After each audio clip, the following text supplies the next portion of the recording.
BLM Kerala Tamil Nadu Pondicherry. വീര്യം കുറഞ്ഞ മദ്യത്തിന്റെ വിൽപ്പന നികുതി ബജറ്റിൽ നിശ്ചയിച്ചതുമായി ബന്ധപ്പെട്ട താൻ വിയോജിപ്പ് പറഞ്ഞിട്ടില്ലെന്ന എക്സൈസ് വകുപ്പ് മന്ത്രി എം ലിജു ഭരിക്കുന്ന മുന്നണിയുടെ നയപരമായ തീരുമാനം അനുസരിച്ച് മാത്രമേ നടപ്പാക്കൂ. നിലവിലുണ്ടായിരുന്ന നികുതിയിൽ നിന്ന് ഒരു നികുതി കുറച്ച് നികുതി ഘടന പ്രഖ്യാപിക്കുക മാത്രമാണ് ചെയ്തത്. എന്നാൽ ഇപ്പോഴും അത് വിൽക്കാൻ തീരുമാനം എടുത്തിട്ടില്ലെന്നും അദ്ദേഹം കൂട്ടിച്ചേർത്തു. അന്ന് 2023 ഇറങ്ങിയ ഗവൺമെൻറ് ജിയോ പ്രകാരം low alcoholic beverage act Kerala അബ്കാരി റൂൾസിനെ അമെൻഡ് ചെയ്ത് സെക്ഷൻ 3A ഉൾപ്പെടുത്തി. സെക്ഷൻ 3A പ്രകാരമാണ് ലോ ആൽക്കഹോളിക് ബിവറേജ് എന്ന് പറയുന്ന ഒരു ഫ്രേസ് തന്നെ കേരളത്തിൽ അബ്കാരി നിയമത്തിൽ വരുന്നത്. അതിനുശേഷം 2025 ഇറക്കിയ അടുത്ത നോട്ടിഫിക്കേഷനിലൂടെ അപ്പോൾ ഈ ലോ ആൽക്കഹോളിക് ബിവറേജിൻ്റെ വീര്യം 0.5 to 20 VV ആണ്.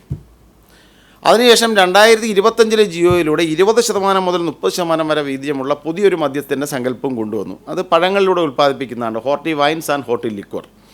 ഇവിടെ ലോ ആൽക്കഹോളിക് ബിവറേജുമായി ബന്ധപ്പെട്ട് വാർത്തകൾ ഉയർന്നു വന്നപ്പോൾ CPM സംസ്ഥാന സെക്രട്ടറി പറഞ്ഞത്, അല്ലെങ്കിൽ അതുമായി ബന്ധപ്പെട്ട ആളുകൾ പറഞ്ഞത്, പഴങ്ങളിൽ നിന്നും ഈ മദ്യം ഉൽപ്പാദിപ്പിക്കുന്ന കർഷകരെ സഹായിക്കുന്ന ഒരു നയമാണെന്നാണ്.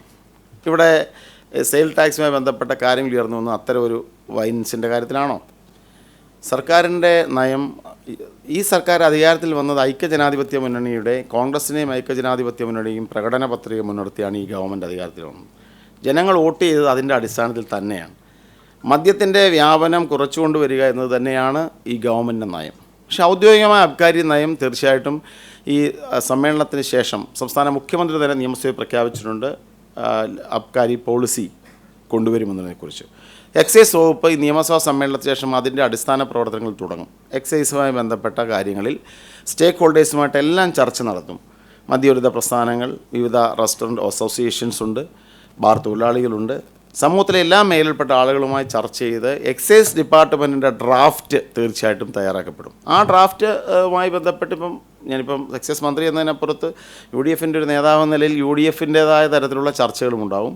എന്നാണെങ്കിലും ഒരു വളരെ കൃത്യമായ കേരള സമൂഹത്തെ മുന്നോട്ട് കൊണ്ടുപോകുന്ന പ്രോഗ്രസീവായ ഒരു നയമായിരിക്കും വരുന്നതെന്ന പ്രതീക്ഷയാണുള്ളത്. ഉറപ്പായി അത്തരമൊരു നയമായിരിക്കും വരുന്നത്. കേരളത്തിൽ UDFൻ്റെ അബ്കാരി പോളിസി നിലവിൽ വരുമ്പോൾ മാത്രമാണ് വിൽക്കാൻ അനുമതി ഉള്ളത് എന്നുള്ളതാണ് എൻ്റെ ബോധ്യം.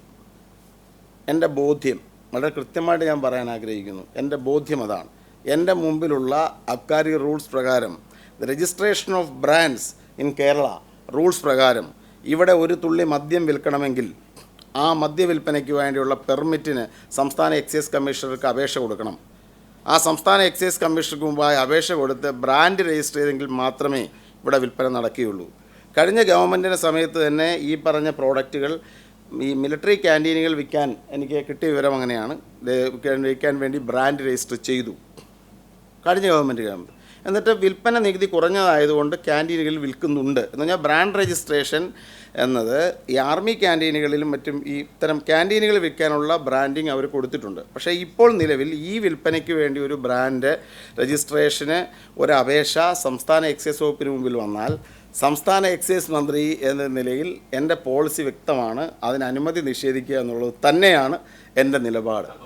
അതേസമയം ജവാൻ മദ്യം ഉൽപാദനം നിലച്ചതിൽ ഗുരുതര വീഴ്ചയുണ്ടെന്നും മന്ത്രി പറഞ്ഞു. ദീർഘകാലാടിസ്ഥാനത്തിൽ ഇത്തരത്തിൽ പ്രതിസന്ധി ഇല്ലാതിരിക്കാനുള്ള ശ്രമങ്ങൾ നടത്തുമെന്നും അദ്ദേഹം മാധ്യമങ്ങളോട് പറഞ്ഞു. 1000 ml, 750 ml എന്നിങ്ങനെയായി 2 തരം ജവാൻ മദ്യമാണ് ട്രാവൻകൂർ ഷുഗേഴ്സിൽ വിൽക്കുന്നത്. UDF സർക്കാർ അധികാരത്തിൽ വന്നതിന് മുൻപ് 750 ml നിർമ്മാണം നിലച്ചിരുന്നു. അതിന് കാരണം കുപ്പികളില്ലാത്തതായിരുന്നു. ഈ മാസം 11-ാം തീയതി വരെ വിറ്റിരുന്നത് 1000 ml ബോട്ടിലായിരുന്നു. എന്നാൽ സ്റ്റിക്കറിന്റെയും കാർട്ടൺ ബോക്സിന്റെയും കുറവ് കാരണം ഇതും നിലച്ചെന്നാണ് അവിടെ നിന്ന് അറിയിച്ചത്. ഉത്പാദനം നിലച്ച് 3 ദിവസത്തിന് ശേഷം മാധ്യമങ്ങളിലൂടെയാണ് സംസ്ഥാന എക്സൈസ് വകുപ്പ് ഉൾപ്പെടെ വിവരം ലഭിക്കുന്നത്. ഗുരുതരമായ വീഴ്ചയാണ് ഇതെന്നും മന്ത്രി പറഞ്ഞു. ദീർഘകാലാടിസ്ഥാനത്തിൽ ഇത്തരത്തിലൊരു ക്രൈസിസ് ഉണ്ടാകാതിരിക്കാനുള്ള ശ്രമം നടത്തും. റവന്യൂ നഷ്ടം ഉൾപ്പെടെ കണക്ക് കൂട്ടാനും കുറ്റക്കാരായവരുണ്ടെങ്കിൽ അവരെ കണ്ടെത്താനും ടാക്സ് സെക്രട്ടറിയെ ചുമതലപ്പെടുത്തിയിട്ടുണ്ട്. റവന്യൂ നഷ്ടം, വീഴ്ചകൾ തുടങ്ങിയ കാര്യങ്ങളും ദീർഘകാലാടിസ്ഥാനത്തിൽ മാനേജ്മെന്റ് എങ്ങനെ ഫലപ്രദമായി മുമ്പോട്ട് കൊണ്ടുപോകുമെന്നും അടിയന്തരമായി ഉൽപാദനം പുനരാരംഭിക്കാമെന്നുള്ള കാര്യങ്ങളും ടാക്സ് സെക്രട്ടറി പരിശോധിച്ച് റിപ്പോർട്ട് നൽകും. ഇതനുസരിച്ച് നടപടി സ്വീകരിക്കുമെന്നും മന്ത്രി പറഞ്ഞു. BLM കേരള തമിഴ്നാട് പോണ്ടിച്ചേരി.